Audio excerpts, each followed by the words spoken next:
Hello students, IIT की तैयारी करने वाले बच्चों के लिए मास्टर रोटेशन कॉन्सेप्ट की सीरीज में इरोडो का 1.199 की बात करेंगे। एंगुलर मोमेंटम के कॉन्सेप्ट के ऊपर बेस्ड है ये। और पहले मैं आपका ध्यान इसमें एक मिस्टेक जो थी या लैंग्वेज के अंदर जो रशियन और हम जो इंटरप्रिटेशन करते हैं उसके जो डिफरेंस है उस पर ध्यान दिलाना चाहता हूँ कि maximum elongation of the spring जो हमें निकालना है, हम इलोंगेशन ऑफ द स्प्रिंग को क्या मानते हैं? चेंज इन लेंथ, और उसकी डायमेंशन एल होती है।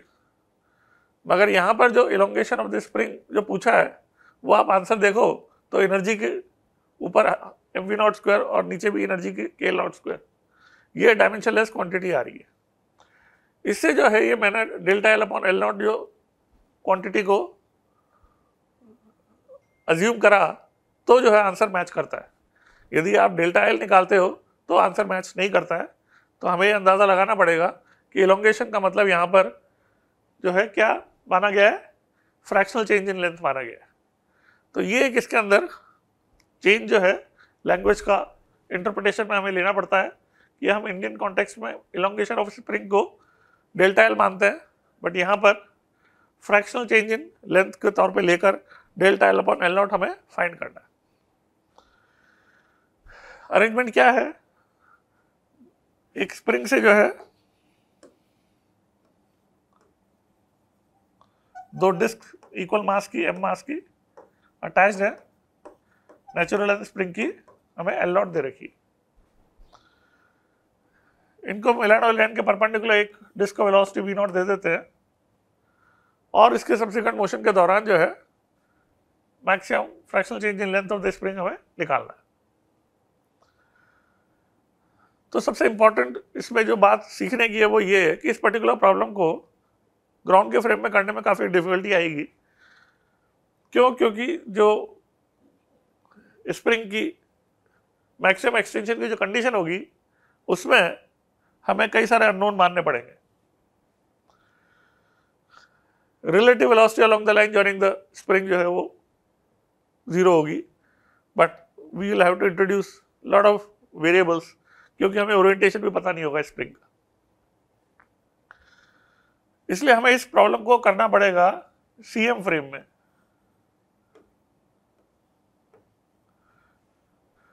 बेनिफिट ये होता है सीएम फ्रेम का कि सीएम फ्रेम में टोटल मोमेंटम सिस्टम का 0 होता है और यहां पर जब मैक्सिमम एक्सटेंशन आएगा तो दोनों जो डिस्क होंगी सीएम फ्रेम में हम कह सकते हैं कि उनकी वेलोसिटीज दोनों का मिलान वाली लाइन के परपेंडिकुलर होंगी। क्यों? क्योंकि एक्सटेंशन मैक्सिमम है तो दोनों की मिलान वाली लाइन के अलॉन्ग वेलोसिटी इक्वल होनी पड़ेगी और मोमेंटम 0 होने की वजह से वो इक्वल वेलोसिटीज को 0 होना पड़ेगा। तो मैक्सिमम एक्सटेंशन की कंडीशन में वेलोसिटी दोनों की क्या होंगी? मास इक्वल है तो परपेंडिकुलर होंगी, along the line joining them 0 हो जाएगी at the instant of maximum extension. इसलिए सीएम फ्रेम में इस प्रॉब्लम को करना जो है बहुत जरूरी है, उसी से जो है ये सॉल्व हो पाएगा। तो सीएम फ्रेम में जो इनिशियल वेलोसिटी हम देखेंगे, सीएम की वेलोसिटी वी नॉट बाई 2 हो जाएगी क्योंकि एक रेस्ट पर एक वी नॉट है, मास इक्वल है तो V C M V naught by 2 हो जाएगा। तो इस सीएम फ्रेम में बात करेंगे तो दोनों की वेलोसिटी में से वी सी एम सब्ट्रैक्ट करेंगे तो ऊपर वाले की वी नॉट बाई 2 हो जाएगी राइट में और नीचे वाले की वी नॉट बाई 2 हो जाएगी सीएम फ्रेम में लेफ्ट में। तो ये जो वी नॉट और 0 थी ग्राउंड फ्रेम में थी, ये वी नॉट बाई 2 जो है सीएम फ्रेम में होगी।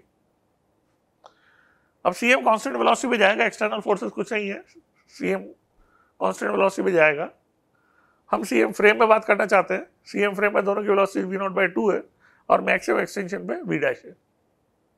इनके बीच की दूरी जो है, जो इनिशियल एल नॉट थी वो L naught plus delta L maximum extension पे मान लेते हैं और delta L upon L not हमें फाइंड करना है।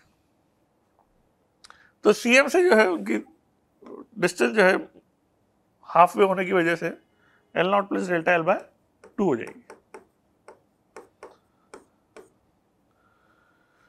तो एक तो हमारा v डैश अननोन है और दूसरा डेल्टा एल अननोन है। तो दो अननोन की फाइंड करने के लिए हमारे पास दो रिलेशन जो है, एक तो एंगुलर मोमेंटम के कंजर्वेशन के हैं। सीएम फ्रेम में लीनियर मोमेंटम का कंजर्वेशन तो मतलब नहीं है, वो जीरो है, जीरो इक्वल टू जीरो से क्या करोगे। तो एक तो एंगुलर मोमेंटम का कंजर्वेशन करेंगे सीएम फ्रेम में और दूसरा एनर्जी का कंजर्वेशन करेंगे।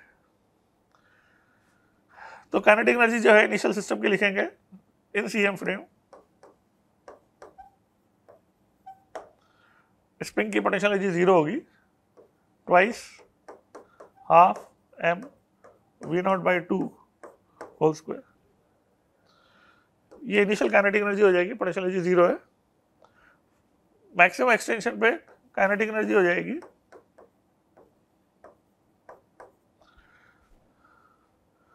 v डैश वेलोसिटी के करस्पॉन्डिंग प्लस स्प्रिंग की पोटेंशियल एनर्जी हो जाएगी हाफ के डेल्टा एल स्क्वायर। तो ये जो है हमारी की इक्वेशन हो जाएगी m v naught square by 4 is equal to m v dash square plus k delta L square by 2। ये एनर्जी कंजर्वेशन का स्टेटमेंट हो जाएगा। दूसरी, इसके बाद हमें एंगुलर मोमेंटम का कंजर्वेशन की इक्वेशन लिखनी है।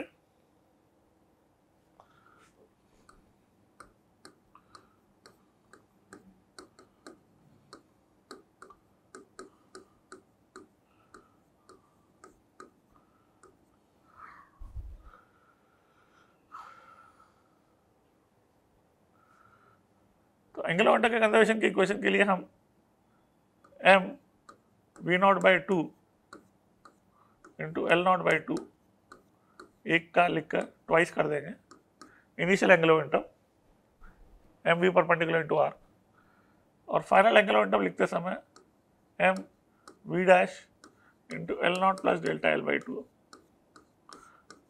ये सेंटर मास से डिस्टेंस हो जाएगी। तो इस प्रकार जो है हमें यहां से जो वी डैश की वैल्यू मिलेगी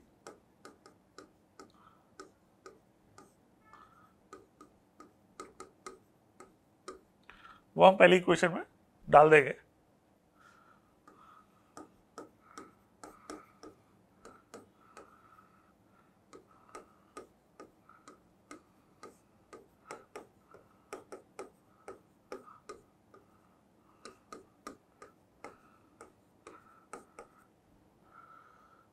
अब हमें जो है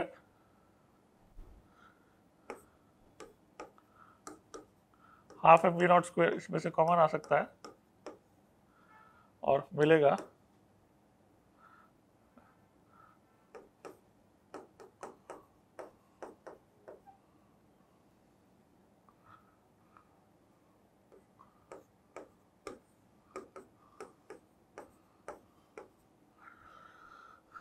यहां पर जो है delta L upon L not much में स्मॉलर देन 1 दे रखा है हमें, मैनुअल अप्रॉक्सीमेशन कर सकते हैं।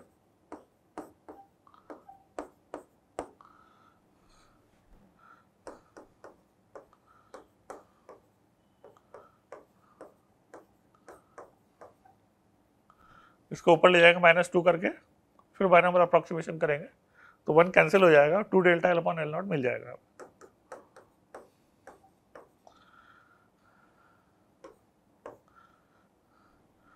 तो हमें delta L upon L naught की वैल्यू निकालनी है।